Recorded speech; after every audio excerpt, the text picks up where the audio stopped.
My son is growing so fast, it's hard to believe. I remember when he was so tiny, he fit on the front steps of a Catholic church. I sort of left him there. I backed away. The priest ran after me. He's like, I like him young, but not that young. Yeah, boo that priest. Yes. How dare he? Stand up. From a defabricated solar-powered garden shed in Rockland County, New York, USA, this is Stand Up with Pete Dominic.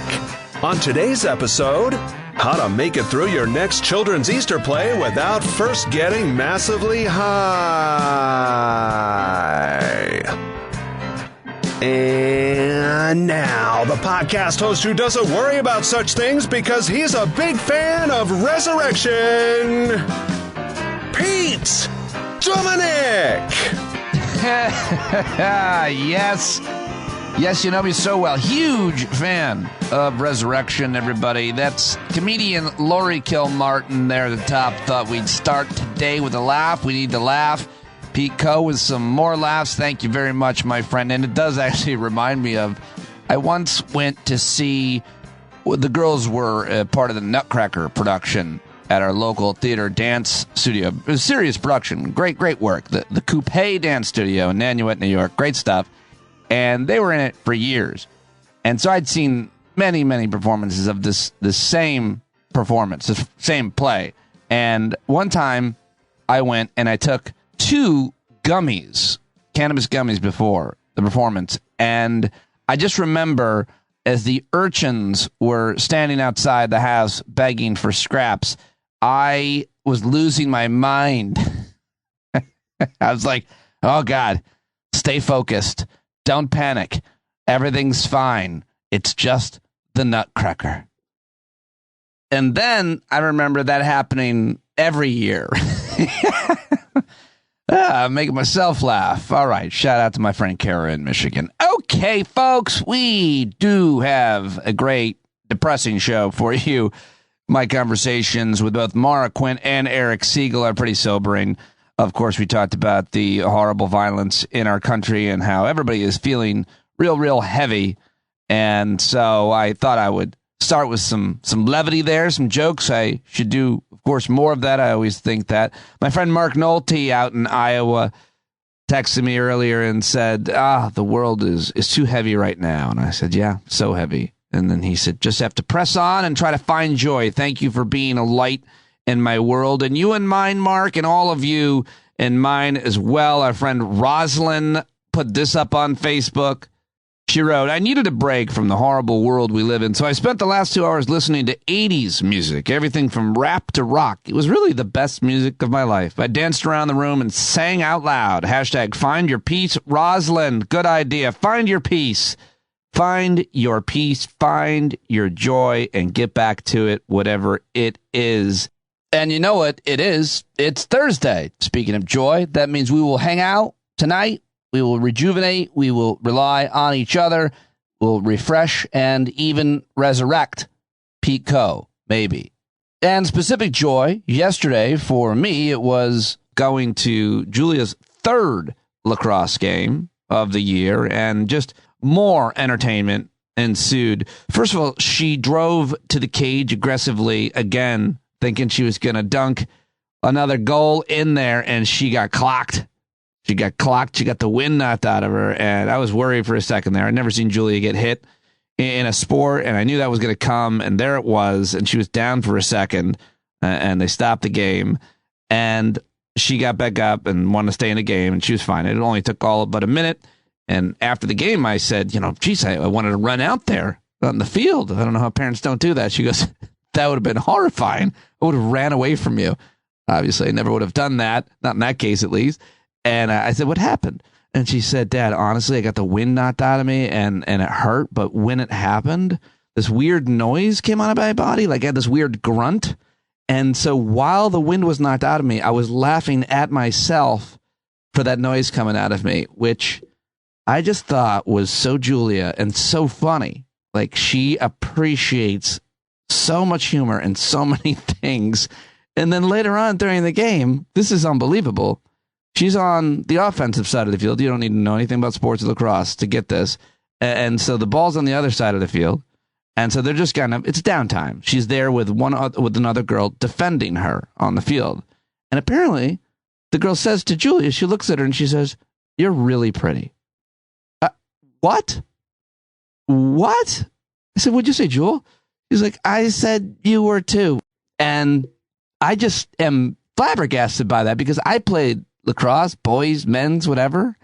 And the idea, correct me if I'm wrong, if you're playing now or your kids are playing now, but the idea that would happen in boys lacrosse, that my defender would have looked at me, or even a very good looking man, for example, and say anything remotely close to any compliment at all. There's no conversation. He wants to kill me. If I get the ball, he's there trying to intimidate me the whole time. If anything, he's going to I'm going to rip your bones out of your body.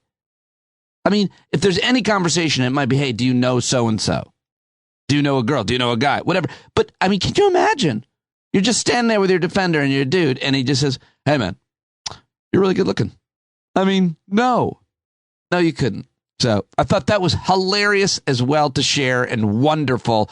They got shellacked again, 12-4. Julie had an assist. It was a fun game, kind of cold, but I enjoy every second of it. I am finding my joy. I'm finding my peace, and it is right here in my family. Expect to hear more from my family because we're going to head up to Syracuse next week. If anybody's up there, going to do Easter Passover up in central New York. Looking forward to that. I'll try to get Mom and Dad to rock the mic here on Stand Up. Always love having them on, and I know you do too. Somebody just emailed me, said you got to get your parents back on. We always love that. All right, well, a lot of shit happened yesterday, huh? At least on Capitol Hill, I saw a whole bunch of stuff coming out of congressional hearings and committees. You had the Senate hearing. They dragged Howard Schultz up there, the former boss over there at Starbucks, to question why Starbucks is such an anti-union company.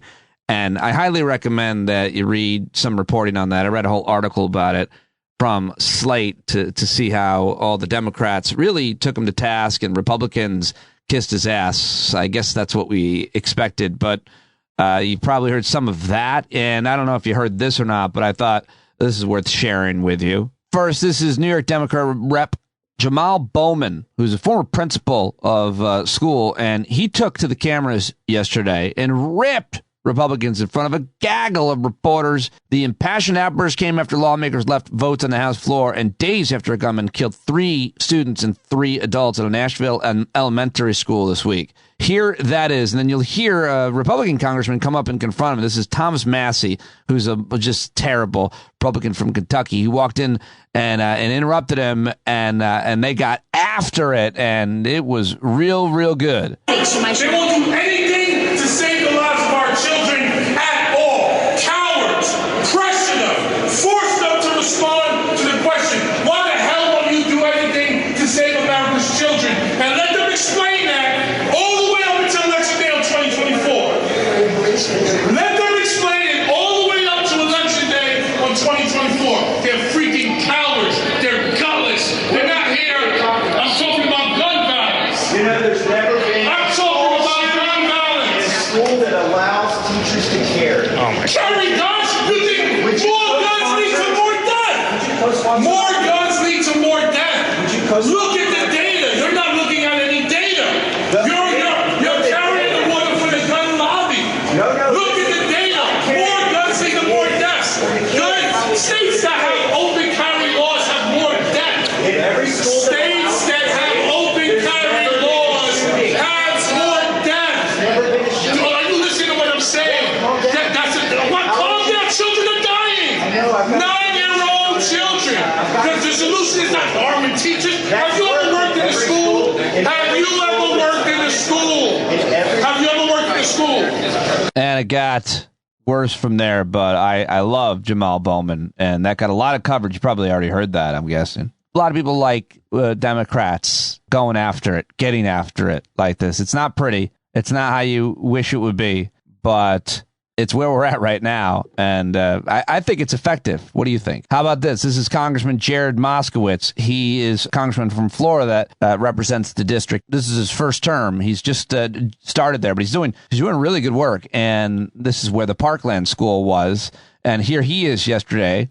AR-15s, you know, seen what those bullets do to children? You know why you don't hunt with an AR-15 with a deer? Because there's nothing left. And there's nothing left of these kids when people go into school and murder them while they're trying to read. You guys are worried about banning books. Dead kids can't read. And Marjorie Taylor Greene asked Congressman Moskowitz if he would yield to her for her to make a stupid, terrible point. And she talked about being in 11th grade and Joe Biden made their schools gun-free. So I don't know. I guess she was talking about when he was in the Senate and the assault weapons ban. Anyway, this is worth listening to 40 seconds of her just to hear Congressman Moskowitz's response that shuts her down. Not that her microphone was open anymore, but still, I thought this was rich. Person with a gun. There was no good guy with a gun to protect us kids at school. You want to know why the shooter is dead in Nashville, the trans shooter? You want to know why? Because a good guy with a gun killed that woman. She identified as a man. She was mentally ill, probably taking hormones, and she went in and murdered children and adults in this Christian school in Nashville. So if you want to have a good talk about schools and protecting children, we need to talk about protecting our children the same way we protect our president, we protect our celebrities, we protect this building.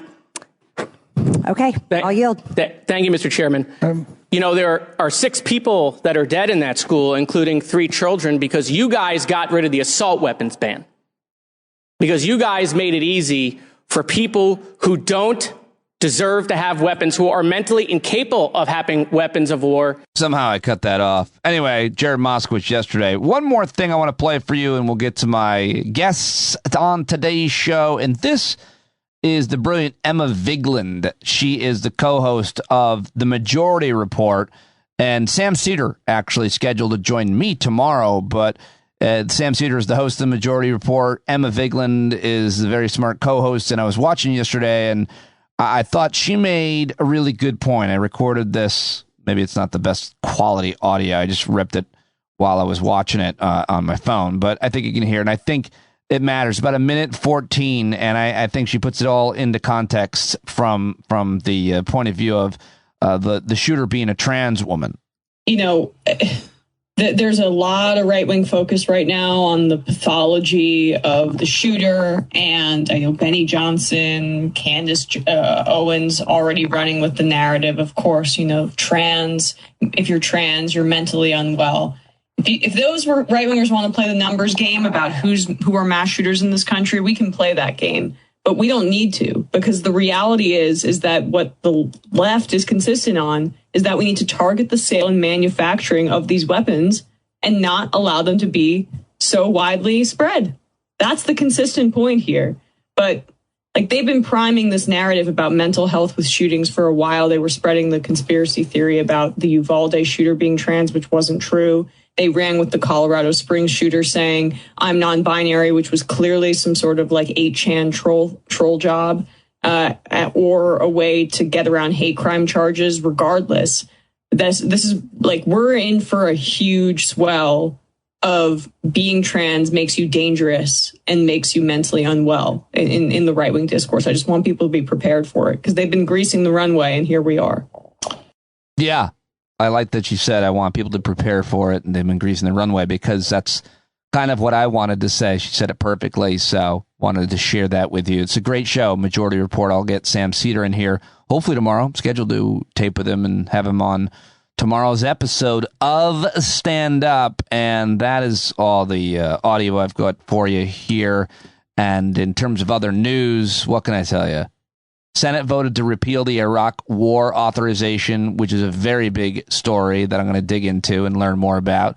Manhattan's Trump grand jury is set to break for a month. So 2 weeks ago, we thought he was going to get arrested any day. At least that's what he said. And now what? They're taking a recess. So people getting cynical again. He's never going to get arrested. He's never going to be indicted. And who can blame him for that? I think that's pretty fair. But we will see what happens in due time, my friends. And now it's time to let's get right to my guest now. How about it? 15 minutes in. All right. Well, I haven't talked to her in a month. By the way, if you want to go to Eric Segall, great conversation with Segall. He's one of your favorites, and that begins at about 42 minutes in. But I had a great conversation with Maura Quint. Always fun, always interesting, always funny. And I haven't talked to her in, I think, like a month. So we caught up a bit. We started, as we do, casual, personal. And I asked her about what it's like to be a 5'10" woman. And then we talked about Twitter, where she's a big deal and what's happening there. We talked, of course, about the shooting, politics, and more.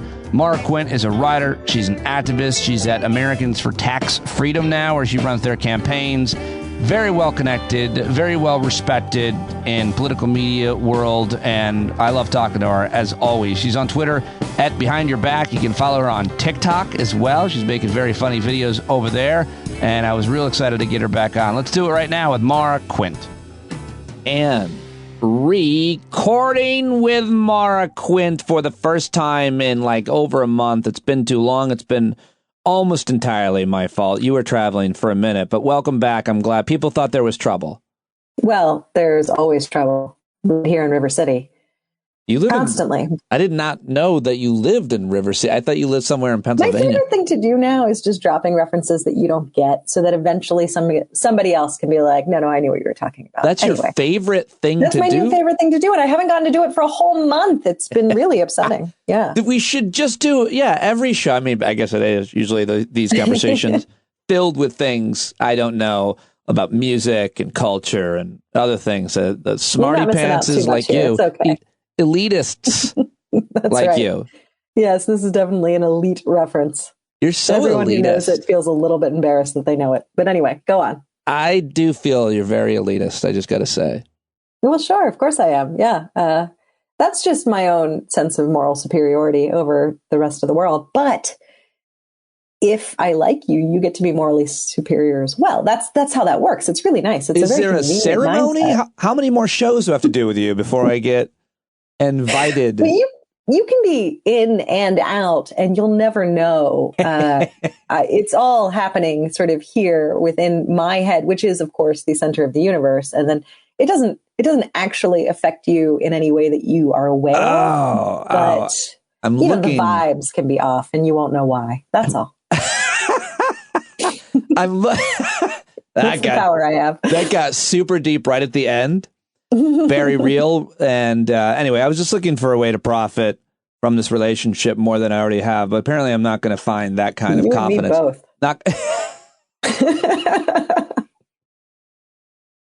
Let's keep digging. We can keep digging. Eventually we will find something who do you look down upon, though? You're 5'10", 5'9". What are you?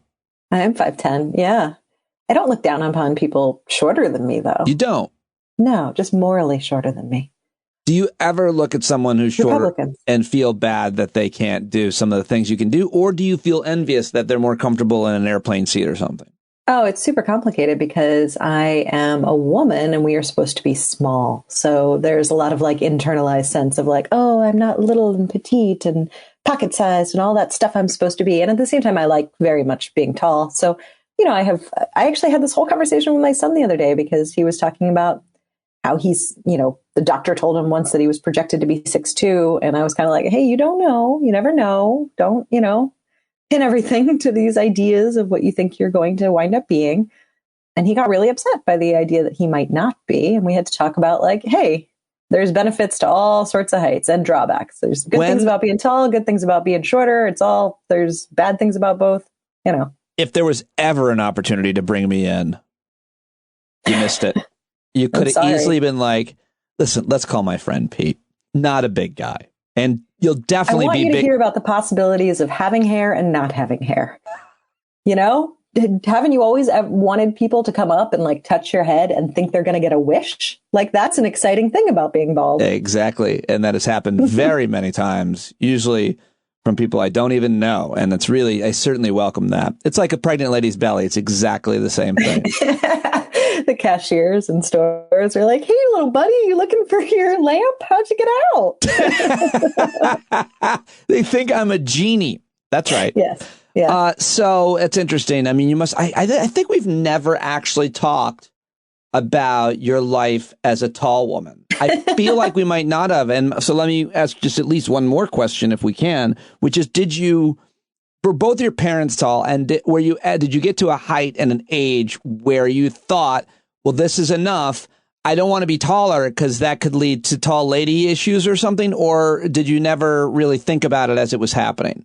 My dad's tall. My mother is not tall. And I was just tall from the get-go. So there was never like, oh, I'm shorter, growth spurt. I was just always the tallest one. So there was never I never had time to even think about or process. To me, all it meant was like, I dominate at tetherball. Like, I will kick your butt because I have long arms and I'm taller and I can just get above that ball and completely win every single time. It was me and the other tall girl. And like, yeah, we just ruled that elementary school playground. But I was going to say, there was never an organized tetherball league or anything like that. So it was... No, it was just a sort of like, obviously I am the best here. I accept all challengers. Please come. Let's have this conversation, but you're not going to walk away from it happy.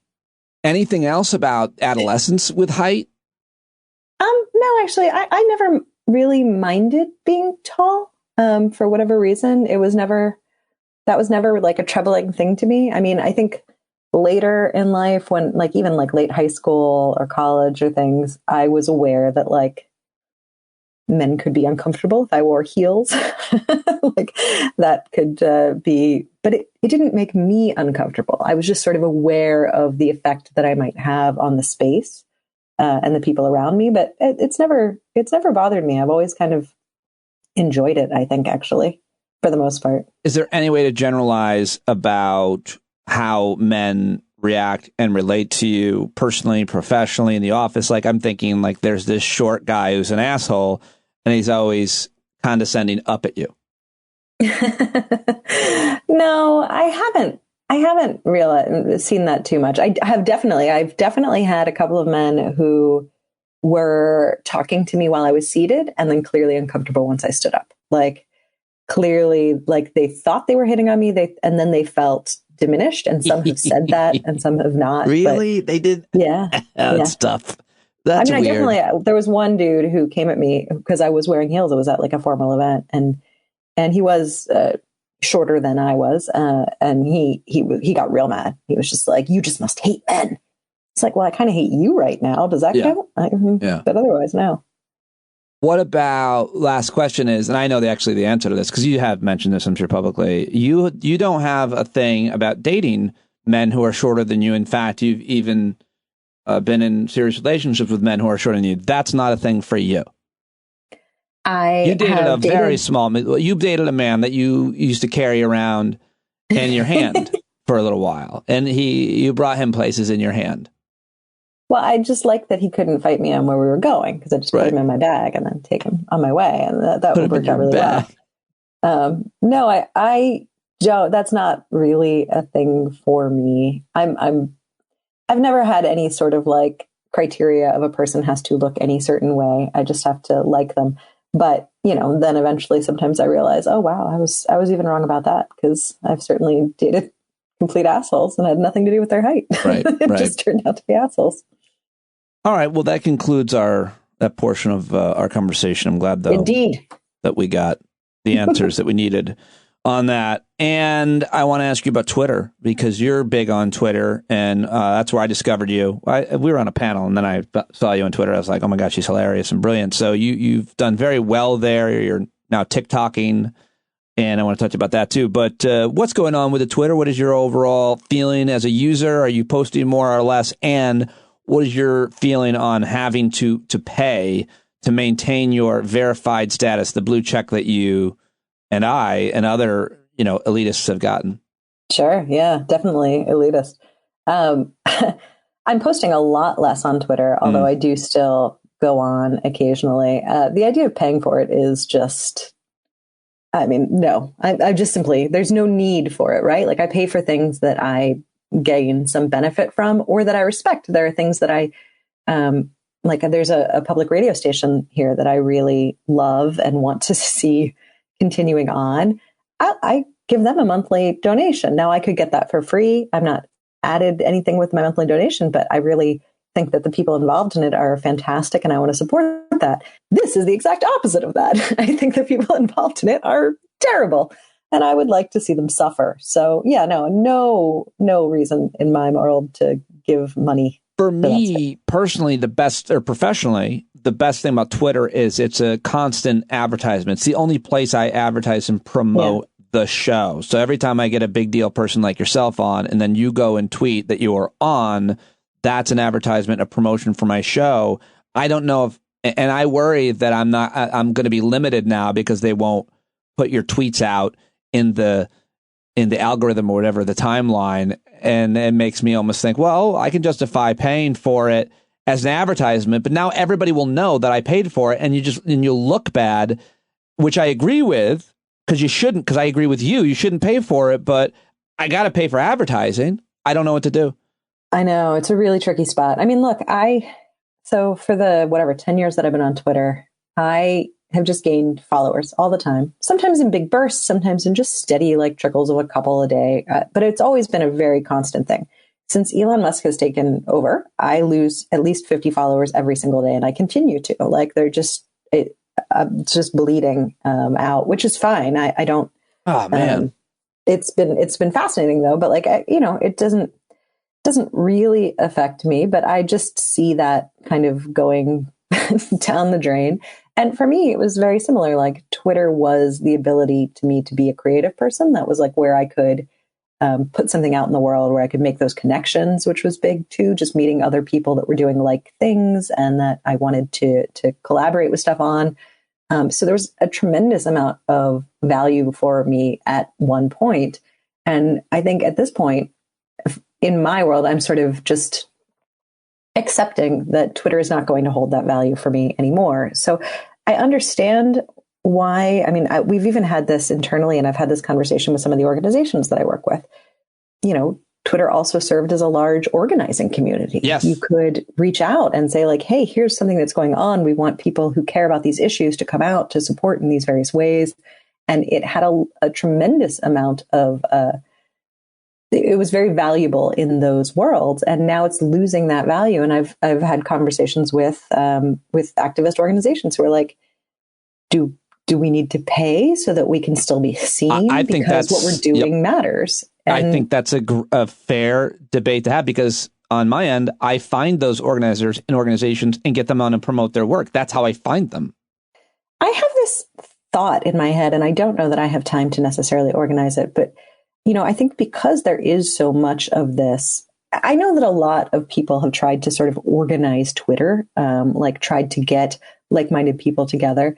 But I do wonder if there might be some worth, and I'm not sure, depending on how things change, but if there might be some worth in trying to create like streams and networks, say, of like-minded artists, of like-minded activists and organizations and things, where I used to really push back against this sort of thing, but it seems like now there might be value where individuals and organizations are all joining together every day and like, hey, we're all going to retweet this group. Hey, we're all going to retweet this person. Hey, we're going to amplify, because Twitter has taken away the ability for these things to catch on in any sort of natural way because they're dampening it. We are going to come together and we're going to continually, shout these things out so that they can get a broader audience.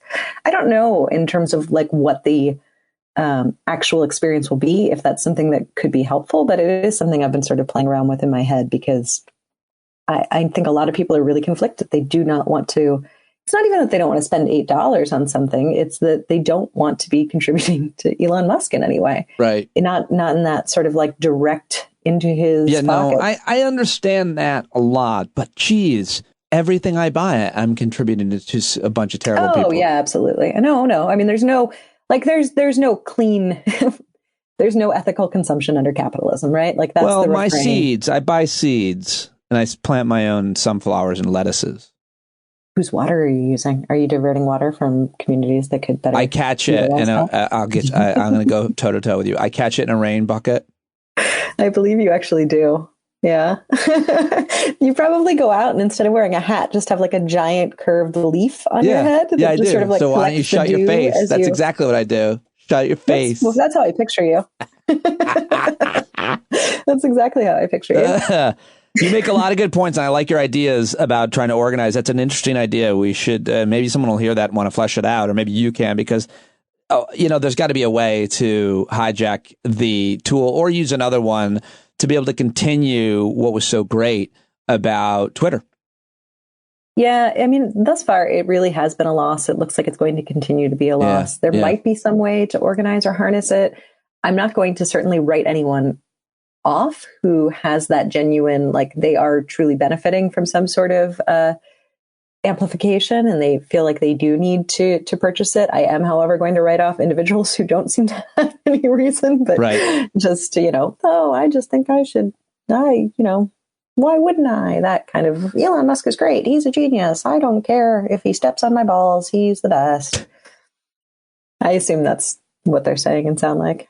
I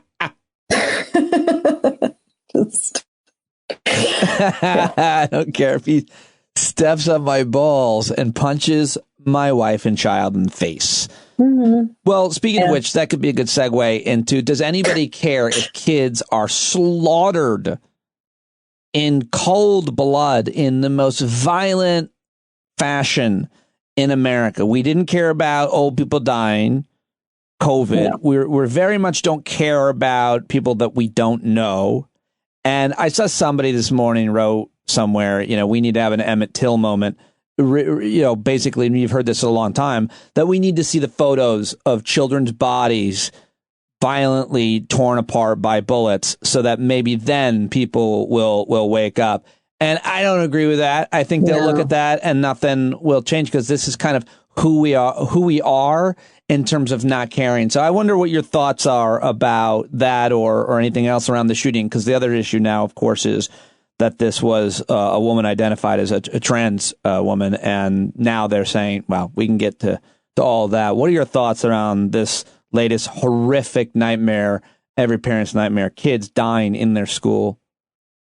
It's 2 days later, and this happens constantly, but it was really this morning that I dropped my children off at school, and I waved and, waited until they could not see me as I was driving away. My face was, not facing them. And I, of course, started crying again, as I think parents everywhere have done, not just today or yesterday, but for years and years now, because there is the moment where you say goodbye and you take that extra moment to make sure that you've told them how much you love them, and you can't help but feel, okay, that could be it.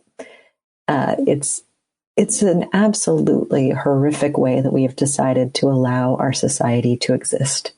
It's unconscionable. And I do not in any way think that showing bullet-riddled bodies or massacred individuals will change a single thing, because we've seen all of those images time and time again, whether we saw them for shootings, for school shootings, but we saw them for war. We saw what the bombs did to the bodies that we dropped on throughout the Middle East. We've seen those images. They were on the front pages of our newspapers. It didn't change a thing. We are completely, not individually, but societally, we are fully anesthetized against any of those types of images. So I don't think that does anything other than continue to harm those of us who individually feel it truly deeply.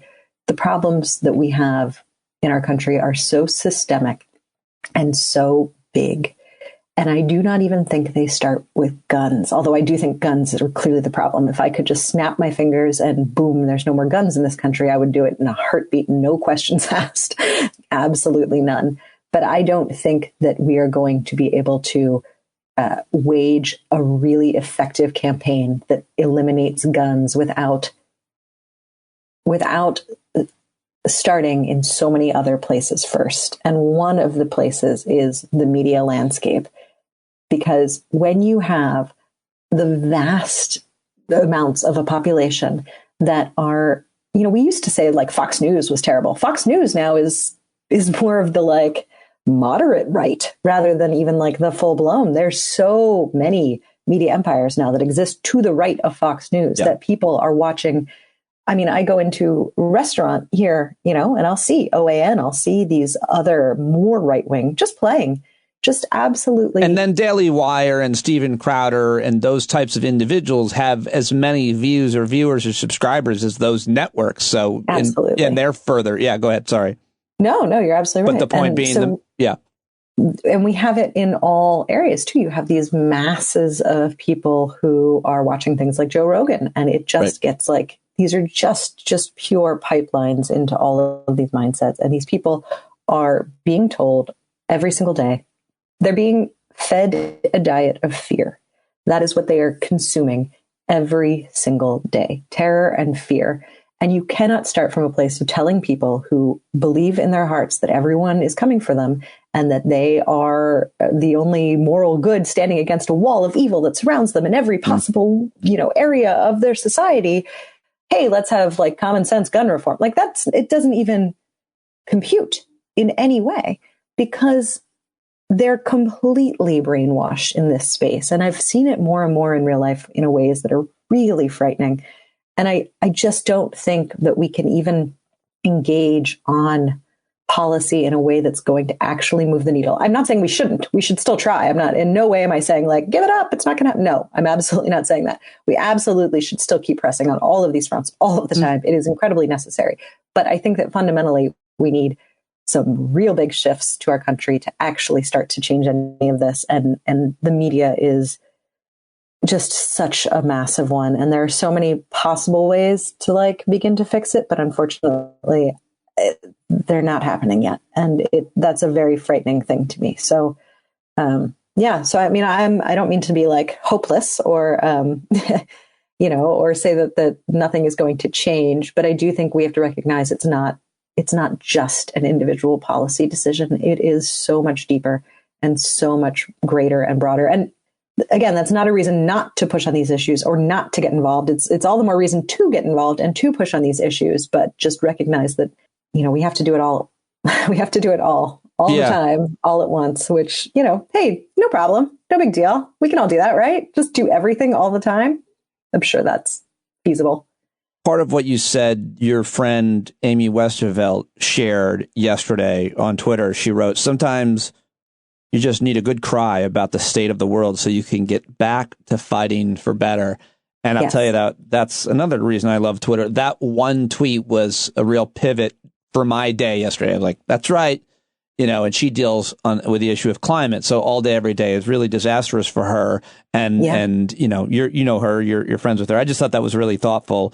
And kind of what you were saying as part of it to not give up, that you've got to continue on. And I mean, I think we've had lots of days, and I don't think I've seen people burn out as well because they don't allow them that space to just be hopeless for a moment, or to cry, or to mourn, or to whatever emotional place you need to go to. You need to let yourself do that if that's where you are. You need to, so that you can build strength and keep going, because of course we have to keep going. Yeah, I think that's a wonderful sentiment. And one of the many reasons I love talking to you is a very, very thoughtful and honest and human response. Well, you have to go back to work, so I guess I'll have to let you go. My work is super upbeat, so no problem here. I guess I'll have to let you go. It's at least upbeat when I think about the billionaires suffering. That gives me joy. That brings just, a warmth of spring feeling to washes over my whole body. I love it so much. Will you be growing anything this spring? Obviously, 500 different joke answers rushed into my head at once. They rushed in such a thing that they all crowded each other out. I'm like, I don't even know which way to go. Oh my God. That's good. There's so much. That's what I'm here for. Will I be growing anything? I don't grow things. I kill things. I'm no good at that. Come over and grow stuff for me, because I would love to pick a tomato off a plant and then chop it up and put it in a salad. That sounds beautiful. But I'm definitely I'm gonna try to maybe see you in a few weeks, because I'm gonna be there, and I've got all these plants growing, and that will be my gift to you. Some plants. If I do see you on the side of a highway, I'm gonna hand you a plant. You know, that's where I hang out, at the side of the highway. I mean, not a lot of people are aware of that. That's my finally meeting you in person. It's going to be like at a Denny's right off the thruway, just because it's convenient for you. Like, oh, how about this? This near enough? And then you're like, all right, I'll come over there. Denny's doesn't have alcohol. Come on. Right. Fair enough. All right. I'll do better. Thank you very, very much. It was awesome as always. We've missed you and great to have you back. Great to be here. Awesome. All right, Maura, thank you very much. Go follow her on Twitter at Behind Your Back right now. And follow her on TikTok as well. So good. And great to get her back here. Usually she joins me on Mondays, but we couldn't get it together. And I really wanted to talk to her, and she with me. And we always have a great conversation. Hopefully you like that. And you're going to love this or not. You might not love my conversation with Eric Segall because it's pretty doomy and pretty gloomy, which he can be, and we welcome it. You know, I was telling Val, my partner, my life partner, my wife, Valerie, yesterday, I was like, I don't know, man, it's pretty depressing, my conversation with Segall. I don't want people to listen to the show and get depressed, but the point of that, like, you listen to the show, they give you what's going on, a deep analysis, and then you turn off the show, you take a break, you go in the woods, you call a friend, you dance like Rosalind, you plant some seeds, you go back to work. You listen to it while you're, walking the dog, whatever. It's the homework. Sometimes it's fruits and vegetables, but I thought this was a really important conversation to have with him because he sees everything kind of through the judicial branch outcomes, the Supreme Court and all of its power. Of course, he's the author of Originalism is Faith and Supreme Myths and hosts the Supreme Myths podcast. He's a constitutional law professor at Georgia State University. He's one of your favorites. He is the legal eagle, Eric Segall. Let's do it right now. Yeah. I'm retiring anyway. Who cares? Yeah. When are you retiring? I don't know. Oh, okay. Here we Okay, I found it. I'm in a mood, Pete. I'm in a mood today. Here we go with the legal eagle, Eric Segall. We meet up on a Wednesday afternoon, and I've been forewarned, so you should be as well. In a mood, people. In a mood, people. In a mood. Welcome back, sir. I'm in everything and everybody. What is the mood? What underlies the mood? Is it the horrific nightmare of a shooting and gun violence? Is it free speech on campus that you've been writing about? Is there something personal going on? Nothing personal. Your daughter got her license. That must be... No, learner's permit. Let's not rush it. Okay? Let's not rush it. Okay. All right. Well, although there have been some comments made by people in my family who will go unnamed that me teaching Sarah how to drive, is like... Yeah, I'm not going to... The visually disabled leading the visually disabled. How is that? See, Sarah and Kai would be proud of me for saying it that way. Oh, right. Instead of saying... Yeah. The blind leading the blind. We don't say that anymore. We don't say that. Okay. All right. Well, we still get the point. Look. Yeah. You can't see shit and you're teaching a teenager how to drive. That's what we're getting at. Plus, I'm a terrible driver. So Why are you in a mood? Why am I in a mood? Because the fucking world is falling apart. Let's begin there. Okay. Let's start with this. I didn't know this. I got this statistic. I've now seen it elsewhere and I verified it. But I'm going to plug the show, Pete. I'm sorry. And it's not your show. I'm just going to plug it. Everybody listening should listen to the Dan Le Batard podcast. It's mostly sports. So if you hate sports, don't listen to it. Oh, good. But it's also 30% cultural, sociological, serious discussions and satire that are really good. And on that show, this is what I heard. And then I verified it. Go ahead.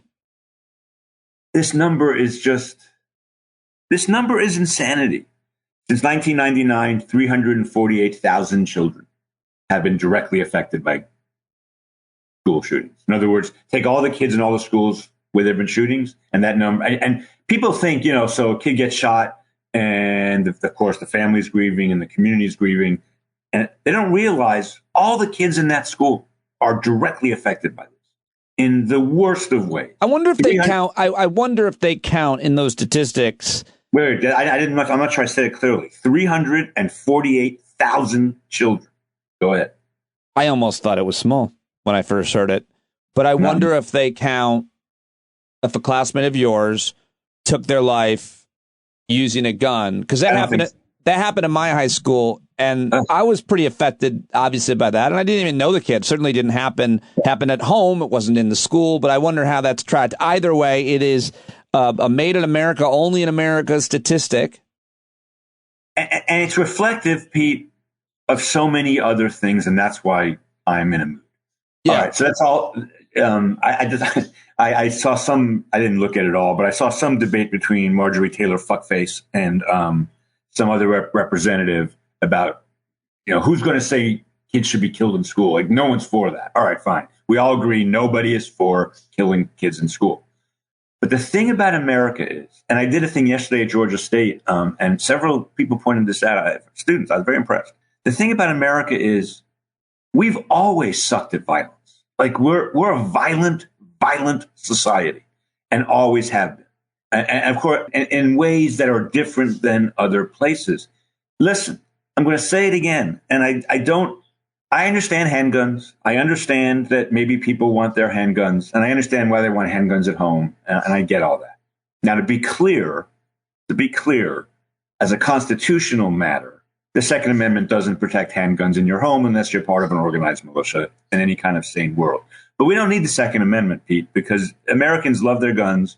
And if you believe in rights that are not listed in the Constitution, and everybody in America does, because here are some of your rights that are not listed. The right to travel from state to state, not listed, but you have that, and not be penalized. You have that right.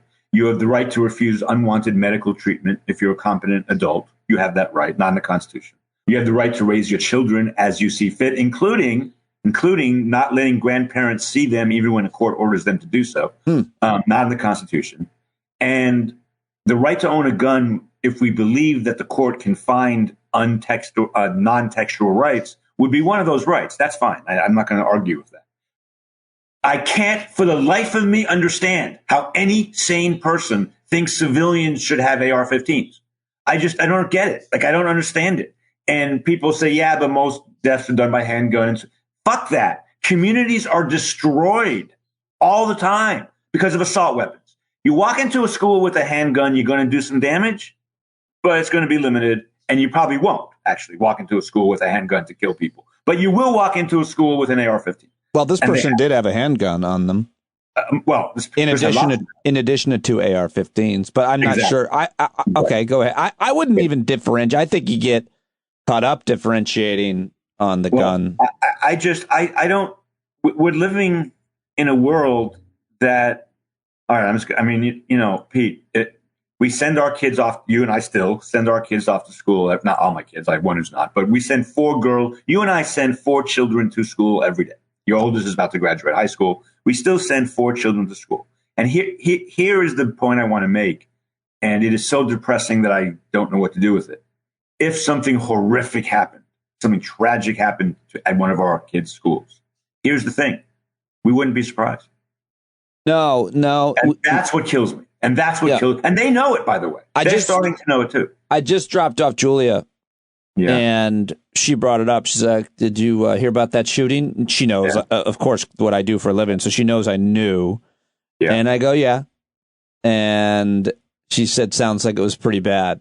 And I was like, yeah, it was really horrible. And I always kind of like explain a specific scenario about, what might have been the motive. And I wouldn't say it here on the show, but that's the way I talk to her, because I'm trying to give her a way of, without saying it's not going to happen, saying this is probably why it happened and all this stuff. But I feel like so uncomfortable, and I'm never uncomfortable talking to them because I feel like I'm just bullshitting her and just trying to make her feel safe. And the idea that I have to have that conversation with my daughter, and my friend in Australia never has to have that conversation with his kids. Right. Well, they did once because there was a school shooting in Australia. Well, yeah. And it was terrible. Yeah. And then they ended it. Yeah.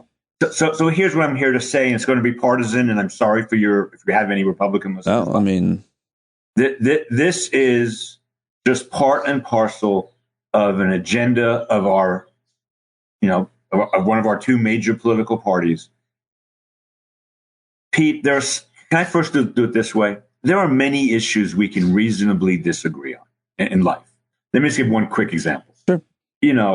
You and I agree the court's campaign finance decisions, most of them are really bad and really wrong, but The New York Times has constitutional rights. We know this because we know we don't want the government going into their offices without a warrant and seizing all of their, papers. The question is, which constitutional rights does New York Times have, and which constitutional rights does Exxon have? And those are hard issues. Like some of those issues, are complicated, and reasonable people can say my solution. Okay, I don't see how reasonable people can disagree over whether or not the access to guns in this country is not a terrible thing. It is a terrible thing. We have 400 million guns. No country is going to survive. We're not going to survive it, Pete. We're not. I'm not making that up. I mean, I'm not sure what that means. We are not going to survive, but we have. I don't know what that kind of language means. It means the culture is doomed. We have the culture is doomed. Like things like the predictions like that make me think that maybe you're not we're in it. We're not surviving. We are doomed. All the bad things are happening. Fine, make me more depressed. Good. Well, I mean, but as predicted, and then you make me more depressed. No, Thank you. I don't know what you mean, and I want to know when someone says a thing like that. I want to know specifically what you mean about we're going to be doomed or culture. I mean, one of our major political parties stands for the following things: fetuses are more important than women. That's one thing they stand for, which is absurd, stupid, crazy, ridiculous. And we can have debate about abortion. I'm not going to debate you whether you think a fingernail-sized fetus is more important than a woman. I'm not going to How about fetuses are more important than their mother carrying them? I like that phrasing better. No, I like fetuses more important than women because this is not knowing whether you can get an abortion or not in an easy or legal way is a terrible way to live if one wants to have sex. Very good. It's a terrible way to form intimate relationships. People like to have sex. Generally speaking, I like to have sex. I'll speak for America. I think most of us like to have sex. So they stand for the fact that fetuses are more important than women. Okay. They stand for virtually unlimited access to guns, which most of America doesn't want. Right? So let's take those two issues. We know that 60%, maybe 65% of Americans think there should be access to abortion, at least in the first trimester. We know this. Every poll shows it. The Republican Party says no. We know huge percentages of Americans want to have reasonable gun regulations. The Republican Party is against it. We know that most of America thinks that no, Exxon should not be allowed to spend unlimited money on political campaigns. Yet the Supreme Court says they're allowed to do it. I could go on and on and on and on and on and on. It is just freaking nuts. And this June, in a country where first the Supreme Court said Congress couldn't end slavery in the territories, then the Supreme Court said Congress couldn't end segregation in places of public accommodations like hotels and restaurants in 1870-something. In this country that they rubber-stamped Louisiana's decision to segregate whites and blacks, which led to Jim Crow for 75 or 80 years. Yeah. In that country, this Supreme Court is going to end affirmative action, in June, and it is. And I even hate to phrase affirmative action because that's not really what it is. What this country is going to tell Georgia State Law School it cannot do is say, look, Georgia has been an incredibly racist, segregated state for 200 years, and now you can't do anything to make up for that. That's what they're going to say. There's just no corner that's not incredibly depressing, and that's why today. Well, let me go back. Joining us now, Professor Gloom and Dr. Doom. But I do think I'm in the mood. I might be hearing you better now, because I think when you talk about we're doomed, you're touching on your thesis, your idea that the Supreme Court is going to continue to be making decisions that are going to make things harder. So whether it be women's reproductive rights, gun rights, voting rights, affirmative action. I didn't even get to voting rights. That's one of the worst. So that's, I think you mean progressively things get worse for more people because right now you've got school kids and families terrorizing what I mean women. This is not limited to the Supreme Court. Marjorie Taylor Greene. Yeah, the great Marjorie. Praise be to the prophet. Is a monster. Praise be to Governor the prophet. Abbott is. You know what? Let's back up a second. Just today, this happened. Just this morning, and it's just another indication of where we are. This happens to be a judicial example, but it needn't be because Marjorie Taylor Greene has nothing to do with the courts, and she's a living, walking monster who should never be public office. Really dehumanizing. Neither should Governor Abbott of Texas. Neither should DeSantis. But what happened this morning was my friend, and he was on your old show on XM Radio, Steve Vladeck, who is coming out with a new book on the shadow docket of the Supreme Court, and is an excellent balanced law professor who used to actually really speak out against me. And he's a liberal, progressive. He hated my thesis. He's now sympathetic to my thesis. Is that right? Yeah. He was on my podcast, and he was great. And he's a really smart guy. We got off to a bad start, and now we're friends. And that's good. That's nice. I like that. Nice. I like Me too. Me too. I love Steve. So today, I may have happened yesterday. He wrote about it today. A federal judge in a case having nothing to do with Steve Vladeck dropped a footnote. Steve Vladeck is the bear with me here, audience. Steve Vladeck is the Charles Allen Wright Professor of Law at the University of Texas. Charles Allen Wright was the most famous federal court civil procedure law professor ever, pretty much. Any place, anywhere. To have the Charles Allen Wright chair is a huge deal. Steve's a huge deal. This ridiculous, ridiculous judge who has the case involving abortion pills, that same judge in Texas, on a case not involving Steve Vladeck or anything he does, dropped a footnote saying, basically making fun of Steve and saying Charles Allen Wright I'm glad he's not here. He died a while back. I'm glad he's not here to see law professor Twitter and shit like that. And this is a federal judge putting it in an opinion for no reason other than to be mean, other than to get on Fox News, other than to get Twitter responses. And it's just nuts. So Steve has to write a piece in Slate saying, which he did today, I can't believe this judge did this. Like, I didn't do anything. I wasn't even involved. And that's how I am working on a piece now, federal judges acting badly. I cannot wait to publish this next week sometime. Oh, because the reason you bring this up is because it's been happening a lot. Everywhere. So let's go over to Stanford Law School now. So the Federalist Society at Stanford Law School, as everyone knows, invites this horrific Judge Duncan to speak. Judge Duncan argued against same-sex marriage in numerous courts, including the Supreme Court. He defended North Carolina's bathroom bill that would make trans folks go to basically the wrong bathrooms. He defended a photo ID law out of North Carolina. And then when he became a judge, he had a case that involved a transgender inmate and refused to use the pronoun the inmate asked to use, and then explain why. Because basically I'm an asshole and I don't believe in trans.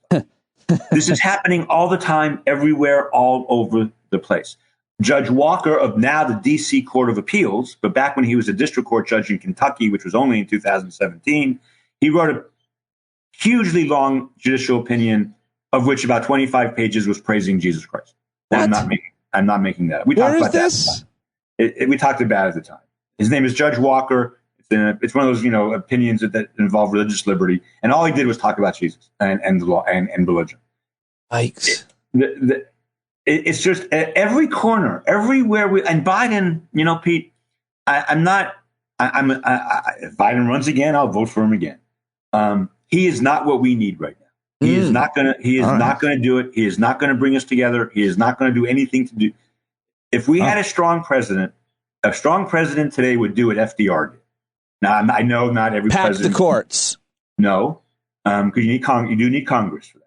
But what Grant did do, what Roosevelt did do, and I know not all presidents were Roosevelt and Lincoln and Washington, but what Roosevelt did do, and which Biden could do so easily, is go on national television. Roosevelt went on radio, but it was the same thing. No, that was television. Fine. And Biden could say, what Roosevelt said, we have to save the country from the court. That this court is doing all kinds of terrible, aggressive things that it shouldn't be doing.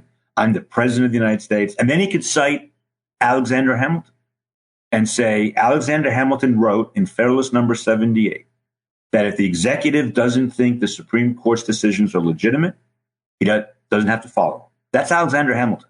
That's not Segall. That's Alexander Hamilton. And I want to say also that since the court itself has no respect for its own precedents on abortion, guns, voting, affirmative action, if the court has no respect for its own precedents, why should the president of the United States?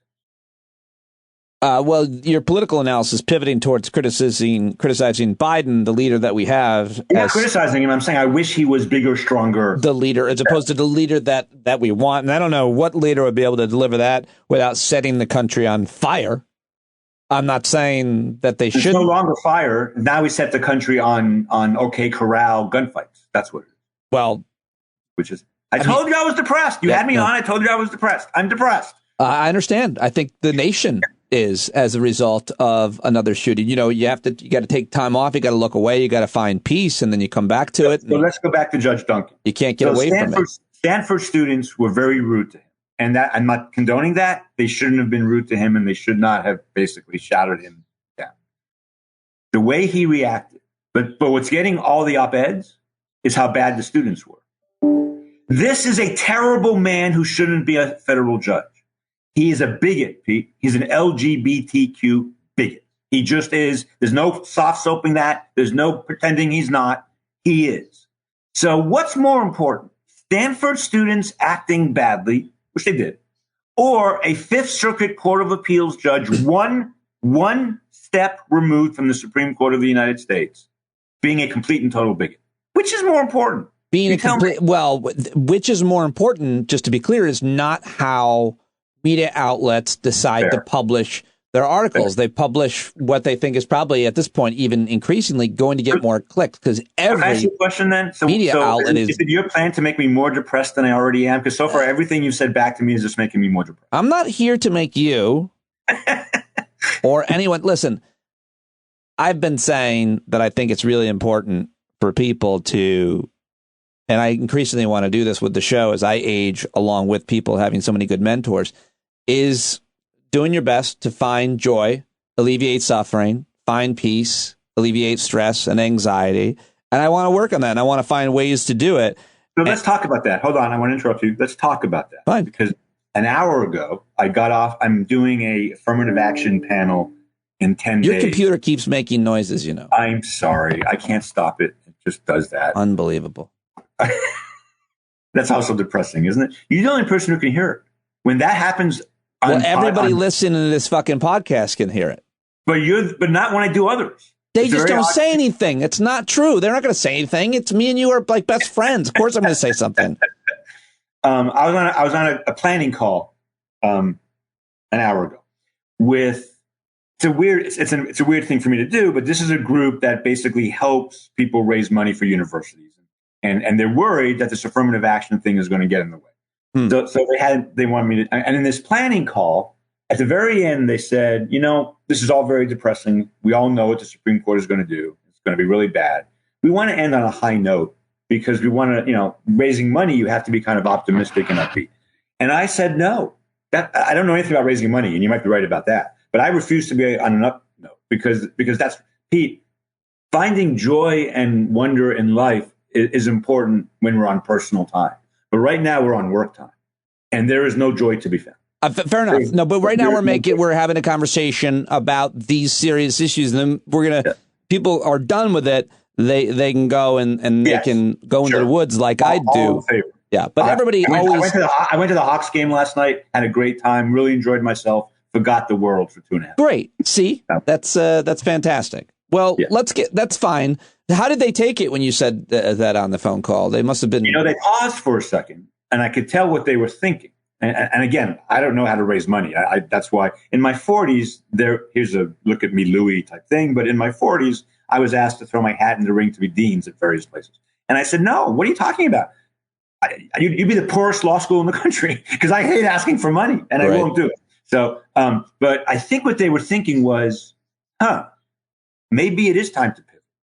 Maybe the message has to be doom and gloom. So we need your money. The only way to avoid all this doom and gloom is for you to give us money to do better things.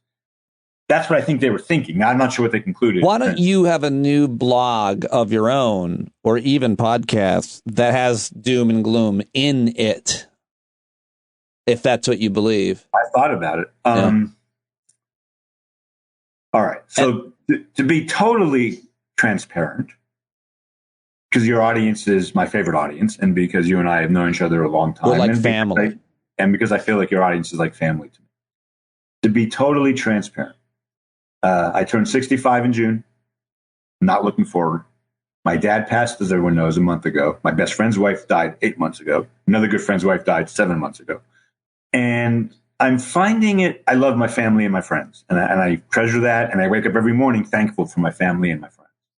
Pete, this is the first time I've ever said this. And you won't recognize this sentence. You and I have talked how many hours? 500 hours? 1,000 hours? I don't know.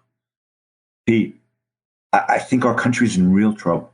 And more than I thought during the Trump administration. I mean, I think we're in real trouble. You can't have 400 million guns floating around. You just can't. Innocent people are going to get slaughtered. I mean, they are, but when you say we're in at a higher rate, it's going to get worse and worse and worse and worse and worse. And I just want to move. Like I'm so afraid for my kids. I'm just, and my time is almost done here. Like I'm not being maudlin about it. I am going to retire sometime in the next 5 years. And I'm sorry, this is not entertaining for anybody, but I just, guns, voting, elections, abortion, trans issues, LGBTQ issues. The only thing that I'm pretty confident and optimistic about is same-sex marriage is not going away. I don't think that's going away. It's possible it will. I don't think it will. That's an optimistic note. Everything else is going away. I mean, it's I don't know. And I usually have some modest proposals on this gun. I'll never forget the first time you and I talked about guns. I know you don't remember, but I do. And I remember it being, I was so surprised by your reaction. You've changed dramatically since then, but it was like 2010. And your first reaction, really your first 20 reactions, and I understood it, was, you know what? Americans love their guns. It's never going to change. It's terrible, but it's not that terrible. We can't do anything about it. Let's move on. You wouldn't talk about it. You wouldn't. And we did. And we moved on and talked about abortion and campaign finance reform and affirmative action. But it's really the gun issue. Because what happens on days like yesterday, I wish, I recommend to your audience to find, not my podcast, not your, I mean, they should always listen to you, but Dan Le Batard's podcast on guns, which was yesterday. Listen to how depressed and angry this guy is, who has everything in the world going for him. I mean, he's got #1 podcast in the world, I believe, sports podcast in the world. It's just like we have to do something dramatic. That's why I'm being like this, Pete. It's no longer time for minor this and minor that and elect a slightly better president. That's not going to work. We need something much more dramatic, and I'm afraid of what that's going to look like. I'm afraid. Let me come back to, if I can, if it's possible. You don't have to air this if it's too depressing. It's very depressing. But let me, it's fine. Let me come back to the public shaming, the Stanford protest, Judge Duncan, because I want to get your perspective on what's happening on campuses. Your point earlier was simply that the Washington Post, Wall Street Journal, maybe they took the wrong angle with their criticism, criticizing the students that were themselves suppressing free speech, shouting down this judge. But there's a larger point, I think, about what's happening on campus that you wanted to make. And that you wrote about this at Dorf on Law. So let's for a second just leave private colleges out of it. Stanford's a private college, but because they're not bound by the First Amendment. Now, it turns out places like Stanford and Emory and other places, they have voluntarily agreed that the rules they're going to enforce on campus are the same rules as if the First Amendment applied to them. But they don't have to do that. And they could change that tomorrow. Stanford tomorrow could say no more conservative speakers ever, or no more liberal speakers ever. And there's nothing anyone could do about it. It's like my house. I can say no liberals in my house or whatever. But the state schools, Georgia State, University of Virginia, Michigan, UCLA, Berkeley, University of Alabama, whatever. Everyone assumes, including my dear, dear friend, Erin Chemerinsky, who I was with last week and has written a book on campus, co-wrote a book on campus free speech. So Erin's the dean of the dean of Berkeley. Berkeley's a public school. Something's happening at Berkeley now that the news that has gone out of the news, but was in the news for a long time.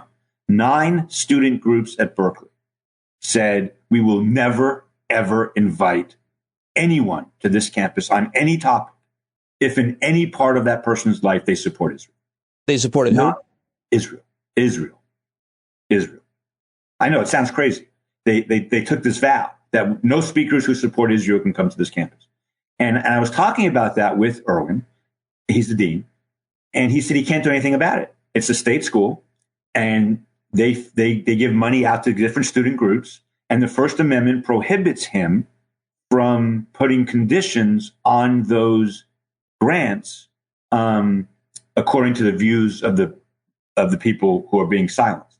And I said, Erwin, I know you think that, and Erwin's a big free speech guy, but it's not true. It's not true. We have different First Amendment rules for all kinds of things. So, for example, public parks have different First Amendment rules than the space in front of the Supreme Court of the United States. The sidewalk in front of the Supreme Court of the United States, they don't allow protest there. It's an amazing thing, isn't it? They don't allow protest. And now I've been there, and that's it's crazy. It's nuts. You can protest like kind of back behind it, but not right on the sidewalk. My only point there is that rule could not be applied in Lafayette Park in D.C. Just couldn't be. So we have different rules for government buildings. We have different rules for parks. We have different rules for this and that. Employers, the government as employer, Georgia State can fire me if I say things under different rules than you would think. So my point is, the government as employer has different free speech rules than the government as taxer or regulator, and the government as educator should have different free speech rules. They should. It's not the same thing. No one has to go to Berkeley. No one has to go to the University of Alabama. And so this idea of academic freedom, which is what everybody talks about, it's not clear to me students and teachers own that freedom. It may well be the university owns that freedom. It may well be the state owns that freedom. That's depressing in a world where Ron DeSantis, is taking over Florida's university. My only point is, I don't think Erwin has to live with that. I think he could say to those student groups, no, you can't just have a rule. Yeah. Anyone who ever supported Israel can't come speak here. I don't know if you're right that anyone who ever supported Israel, I think it's Zionism. Anyone who supports Zionism. The new bylaw, which bans the participation of speakers that support Zionism, which is different than anyone who has ever supported Israel, which is what you're saying. I think ever supported Zionism is what that would say, unless you've retracted. All right. But we don't have to get bogged down on that, Pete. The point is, Erwin thought he was helpless. No, we don't have to get bogged down. I'm just trying to state, a little bit more accurately. No, listen, if 3 years ago I had said, this whole Middle East thing is hard, but I think Israel deserves its own country, and I think Israel has a right to be safe and secure in their own country, those groups would not invite me to campus to speak about affirmative action or anything else. They wouldn't. And Erwin thinks he's stuck with that. And my point is, I don't think universities are stuck with that. So going back to Stanford, which is a private school, but says it's bound by the First Amendment voluntarily, this judge shouldn't be given a public forum, Pete. I'm sorry. There's no reason to give this bigot the forum that, and if the Fellow Society students don't like it, go to a different school, go to the University of Alabama, where you have where I see. You're making a real different point about inviting certain speakers. I'm saying when the government punishes speech, the First Amendment applies, and I'm a big believer in the government shouldn't punish speech. The government should not punish speech. I shouldn't be put in jail for my speech. I shouldn't be fined for my speech. I shouldn't be in any way harmed because I articulate views. I think most Americans agree with that. That's a whole different concept than does a university have to defer to student groups on what horrific speakers they bring to campus. And my point is, and this is something you're going to have to trust me on, this whole area of the law, how the First Amendment applies to public universities, is under-theorized and not well thought out. Pete, there are so many issues. Lower courts are going nuts with the following scenario. Some nursing student or some graduate student or even some college student puts on Facebook or Instagram or TikTok some horrific thing that the school believes is a threat to the educational environment of that school. Can the school punish that student for that kind of speech? Well, we don't know. We know a couple of years ago, the Supreme Court issued an incredibly atrocious decision where a high school cheerleader who did not make the varsity went home and wrote F the team on Instagram and some other place. And she was kicked, and she got a year suspension from the junior varsity cheerleader team for that speech. And the court said the school couldn't sanction her for that, and that she had to be put back on the team. And that's just insane. The team even had a rule that if you want to be on this team, you can't talk badly about it. If you want to talk badly about the team, don't be on the team. Right. Pretty easy. Right. Now, I'm not even saying I'm for or against anything that happened in that case. I'm just saying the Supreme Court shouldn't be involved in it. Right. And I'm saying something even bigger than that. The theory the court used was under-argued. And so people who think that college students have the right to invite anyone they want at any time, no matter how bad, I don't think Berkeley has to have David Duke on campus. I don't think that. Irwin does. Now, he's much smarter than I am. He's written 50 books, and he's the third most cited legal scholar of all time. But I still think he's wrong. And I think that schools should have more discretion than they do to avoid the kind of, because Judge Duncan was looking for a fight. We know this now. Like an hour after he left Stanford, he contacted the media. Like he wanted to be shouted down. Right.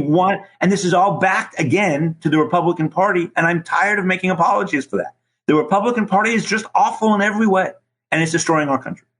And until we find a fix to that, we're in big trouble. By the way, I want to be clear, not Republicans, Pete. I want to be clear about this. There are tens of millions of Republican Americans who aren't in favor of these things. Most Americans want reasonable gun control. It's just the leadership. It's Mitch McConnell. It's Governor Abbott. It's DeSantis. Not to compare or try to score partisan points. I'm not making this point.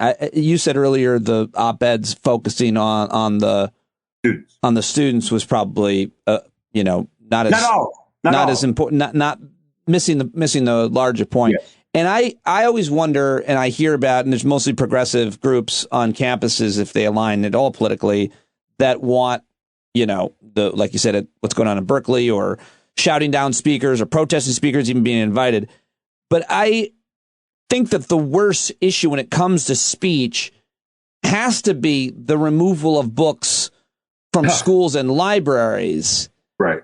Or the prevention of teaching young people about history in these schools.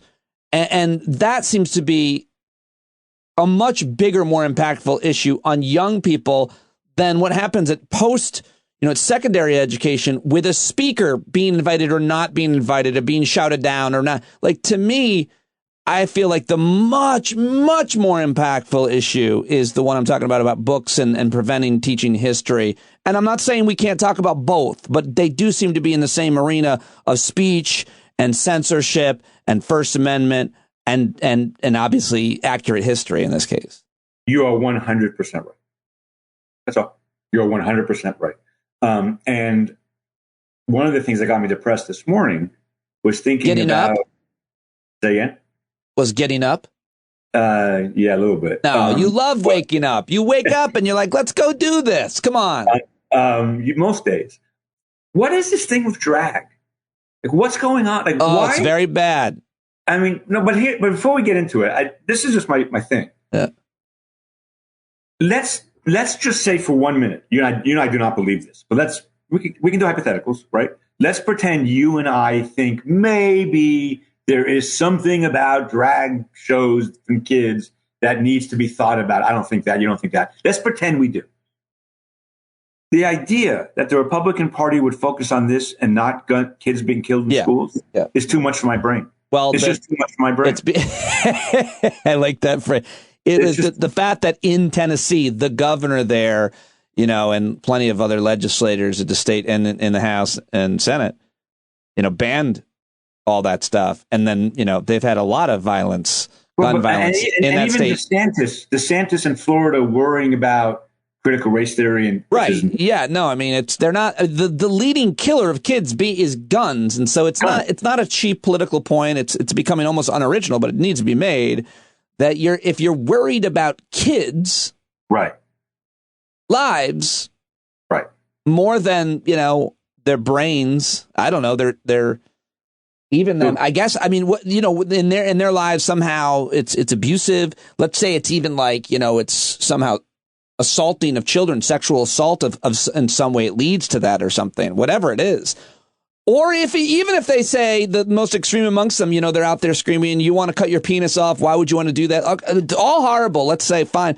It's not, none of that is worse than a bullet ripping apart your child's body. None of that is worse. And yet the leading killer of kids is bullets going into their bodies. And these other things aren't threatening their lives. It's really hard to take anybody who believes that seriously, obviously. Yeah. And Pete, I want to emphasize this point that you and I haven't really All right, just do it without hitting your table, for Christ's sake.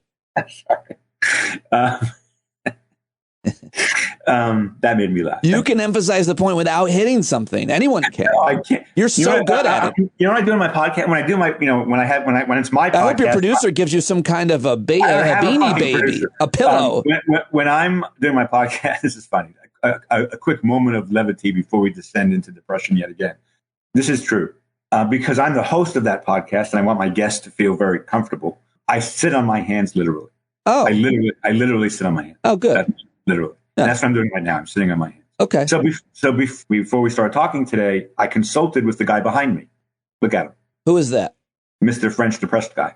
Okay. That's the painting that sits behind Eric Segall. He's a very disturbed individual. Yeah. And I asked him. What'd you say to him? You talked to your painting? Yes. Okay. and I, Pete, desperate times call for desperate. That's fine. People, go ahead. What'd you say? And I said to him, so I have two options. Yeah. I could go on Pete's show and talk about guns, affirmative action, and free speech, all of which are in the news, and talk about it like a law professor. And I've done that many times, and give the people what's going on and the run of the show and my take on the constitutionality of this and that and the other thing. Or I said I could go on Pete's show and really express exactly how I'm feeling. Yeah. Any other show in the world, I would have picked the first option.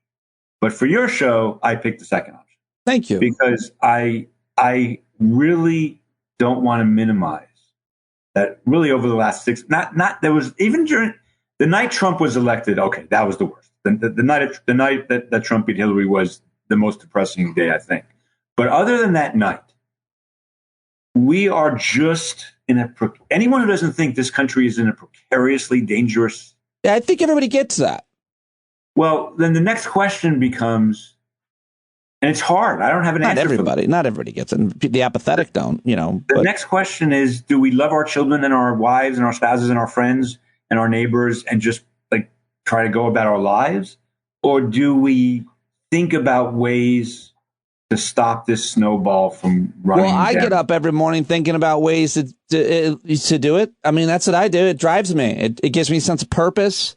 And that's what I do. I mean, that's what I'm trying my best to make people aware of. Me too, for the last 34 years. Yeah. But I got to say, I think the energy for this has to come from the generation about it's twice removed from you. To create younger. Change, I agree with you, and I think that's important. But that doesn't mean that your voice, doesn't need to continue to carry the way it has, because it's made such a huge impact on so many people, obviously here and elsewhere. So, and your wisdom, experience, and obviously credibility and predictions of what's going to happening basically matters a lot. So that's why you should get out of bed. What did the painting say? More importantly, what did he say?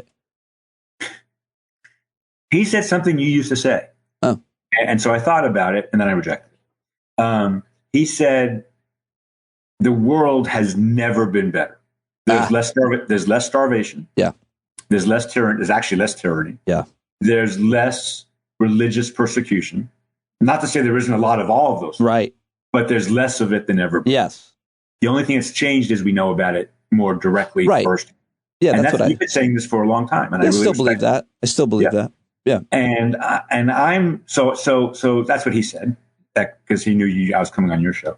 And I thought about it, and I'm still thinking about it, and I think there is something to be said for that. But then I go back to the conversation I had an hour and a half ago with the fundraisers, and I think that kind of thinking may no longer I'm not saying it is. I'm not making a definitive statement. I can be opinionated. I'm not being opinionated. I don't know if that kind of thinking helps anymore. Whether or not you may be right, by all means, but I think that it helps create perspective so that you can realize that before you or during you, there are people that are suffering in ways that you probably never will. And it's important to understand you're standing on their shoulders and trying to make the best of the situation that we're in. I think that's... I think that helps people carry on. I do still believe that perspective helps people carry on. And two things can be true. It could distract you from doing something. It could make you give us a false sense of comfort, but it could also help you carry on to do good work and to be the change that you want to see. And I still believe that's true. It applies to me, at least. And it may be right. And maybe I'm just an old, grumpy old man, but I'm not sure. Well, and those two things could also be true. Fair. I wrote a blog post 2 months ago saying, basically starting a difficult conversation. And this country has a lot of problems. I do think at this moment, other than Trump, at this moment in time, I do think the Supreme Court is one of our biggest. And that's what Roosevelt thought in 1936. Yes. And that's what he said. Now, I want to remind people, the Great Depression happened in 1929. And economy was, we can't even relate. 2008, I don't think, it's not the same thing. And it was truly horrific. And the Congress and the president started working together to try to figure a way out. And some things they did were good, some things they did were bad. But the court stopped a lot of the things they were trying to do. And it was a turning point of history. The president of the United States went on the national radio and said, this country's existence is at stake. Like, I'm going to find that recording and tag it, maybe. It's hard. He said, this is a direct quote, we must save the country from the court and we must save the Constitution from the court. That's a direct quote. And he said a lot of other things. And that's why he did his court packing plan. That's why he ended up doing Well, it's a much different country than it was then. And the media landscape is much different as well. Everybody heard what he said, whether they agreed with it or not. Right. My point isn't that. My point is, because I'm a law professor and my life has been the law, it's very easy for me, and you've mentioned this correctly before, it's very easy to me to fall into it's all about law, it's all about the Supreme Court, when it's really not. I mean, we have so many problems in this country that are unrelated. Poverty is more or less unrelated to the Supreme Court, more or less. There are some things the court could have done better, but poverty is poverty. Guns, women's rights, abortion. He's sitting at the table. Hear him? Yeah. Sorry. These are, and Pete, most important, a thing you pointed out in 2008 is that when our elections are so awful, that's the beginning, right? I mean, our election system right now is crazy. Yeah. Campaign finance. So, yeah. Not just campaign finance. Voting rights. No, it's not just campaign. It's a lot more. But yes. We're a country that didn't allow blacks to vote from like 1895 to 1964. And in most states. And Mississippi had like 72% black voting rate in 1890 and 5% in 1905. Because we literally used violence to stop blacks from voting. And we did that all over the country. And so Congress finally passes this 1965 Voting Rights Act, hailed by Dr. Martin Luther King and Lyndon B. Johnson as, one of the most important, if not the most important law ever passed. And the court has gutted it. The court has just gutted it. Yep. It's literally gutted it for no good legal reason. And that's a partisan issue. Those are Republicans. No doubt about it. No doubt about it. Yeah. And I'm so just, I guess what I'm, let's end the depressing this way. I'm really depressed about the Republican Party leadership. Fair. I don't, Mitt Romney and Barack Obama, compare those two men. Yeah. It doesn't really matter. It's such recent time. Yes. It matters a little bit, but it doesn't, it's not a country changing, threatening thing. But the difference between a Democrat president and a Democrat and a Republican president today and a Democrat Congress and a Republican Congress today is potentially a country ending thing.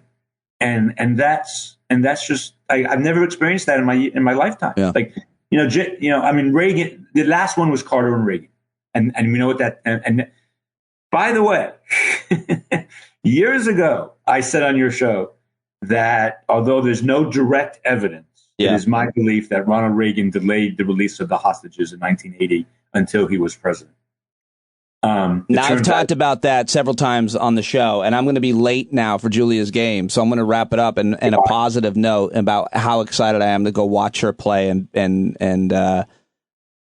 it's like the best thing in the world. I never even thought she was going to play sports, didn't care, but the fact that she wanted to play is really exciting, and she's having fun. I'm so excited for you. That is awesome. I watched Sarah do mock trial a couple weeks ago, and that is happiness. That is happiness, watching your kid do something. So let's remember that we do love our children and our friends. Yes, of course, and so much more, and so much more. And I love you, and I appreciate you, and I'm sorry I don't want to end this conversation. I'm just looking at the clock. It's gone on long enough. I love you, Pete. I love you, buddy. I'll talk to you soon. Thank you. Yep. All right, bye. All right, there he goes. There he goes, Eric Segall and Maura Quint on today's show. What did you think? What did you think?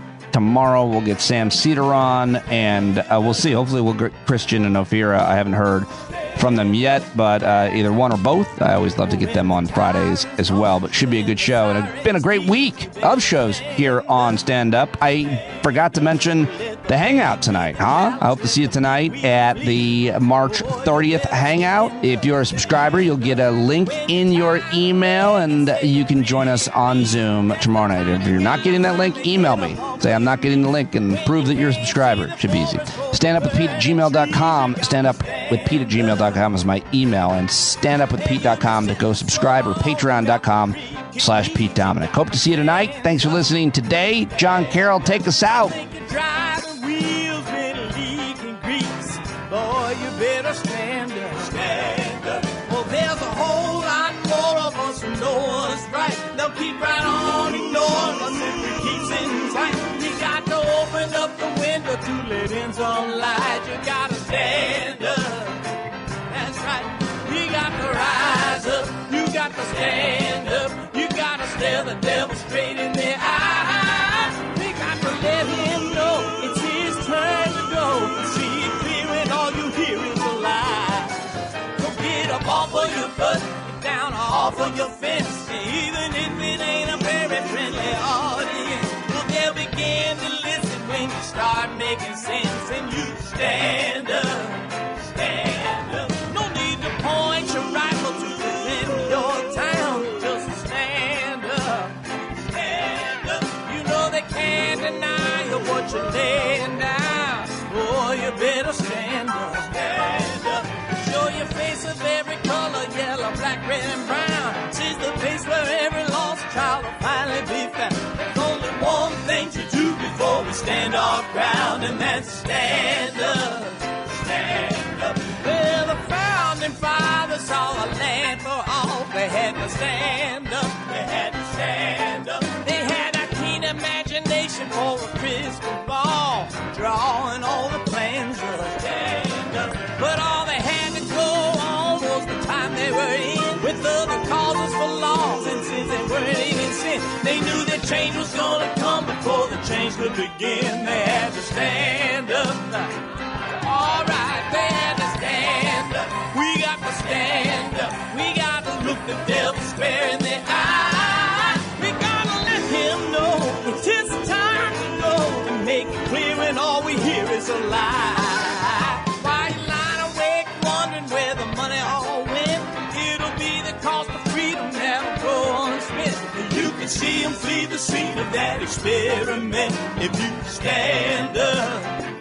All right, we got to speak up, we got to reach up, and raise your voice in every way you know how. Don't be toes up, you got to show up. Ain't no better time to do it but now. No need to pledge allegiance to no wanton tribe. Rise up, show obedience to the voice inside, and listen well and it'll tell you not to run and hide. It says stand up, stand up. Oh, got to stand